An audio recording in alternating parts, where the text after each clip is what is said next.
The most dangerous place on earth isn't a war zone. It's a comfortable couch with a steady paycheck and a good enough life. Most people think failure looks like a bankruptcy notice or a shuttered business, but real failure is much quieter. It's the slow, numbing realization that you've spent 40 years trading your soul for a cubicle and a weekend at the lake. It's called the comfort trap. The system doesn't want you to be miserable. If you were miserable, you'd revolt. No, the system wants you to be comfortable.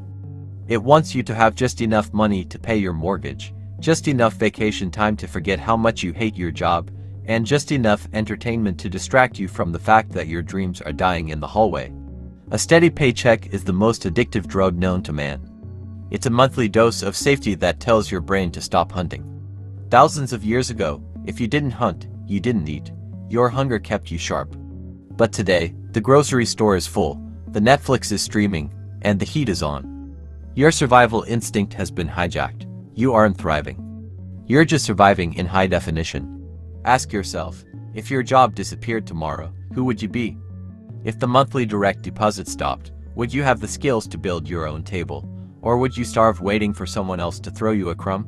Your brain is a survival machine, not a success machine. Its primary goal is to keep you alive until tomorrow. To your biology, new is dangerous. Change is a threat. Entrepreneurship is a lion in the tall grass. This is why you feel that pit in your stomach when you think about quitting your job or starting that business. It's not your intuition telling you no, it's your ancient brain trying to keep you in the cave where it's warm. But there is no growth in the cave. The cave is where potential goes to rot. Society has built a digital version of this cave. They call it professionalism. They call it career stability. They tell you to climb the ladder, but they never tell you that the ladder is leaning against a wall that leads nowhere. Every time you choose the safe option over the bold option, you are reinforcing the bars of your own cage. You think you are avoiding risk, but you are actually taking the greatest risk of all, the risk of wasting the only life you will ever have. The comfort trap is built on the lie that later is a real place. I'll start the business later. I'll save money later. I'll learn the skill later. But later is the graveyard of greatness. The only thing that exists is the current second. If you aren't building today, you are decaying. Have you ever noticed that your income stays exactly the same no matter how hard you work at a job? That is the invisible ceiling. In a 9-to-5, your value is determined by a human resources department that doesn't know your name.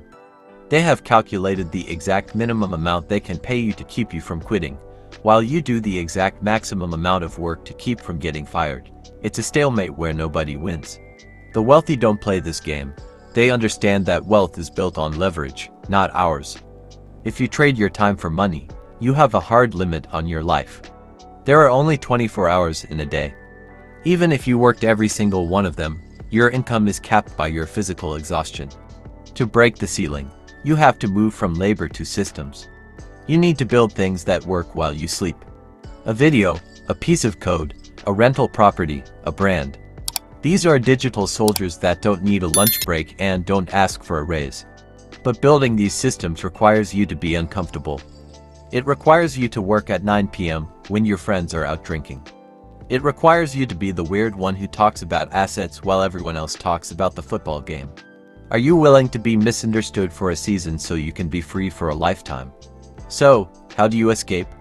You don't quit your job tomorrow. That's not bravery, that's recklessness. You escape by building a bridge while you're still on the clock. Step 1. Audit your comfort costs. Look at your bank statement. How much of your freedom are you spending on convenience?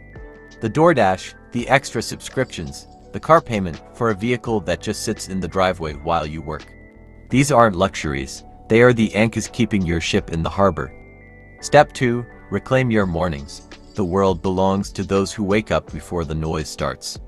Use the first 2 hours of your day to build your empire before you go spend 8 hours building theirs. Step 3. Kill the spectator. Stop watching other people live their lives. Every hour you spend scrolling through someone else's highlight reel is an hour you aren't filming your own. Turn your consumption into production. If you're still here, you're the 1% who finish what they start. Tell me in the comments, what is one comfort you are giving up this week to buy back your future? I'll see you in the next one. Now, get to work.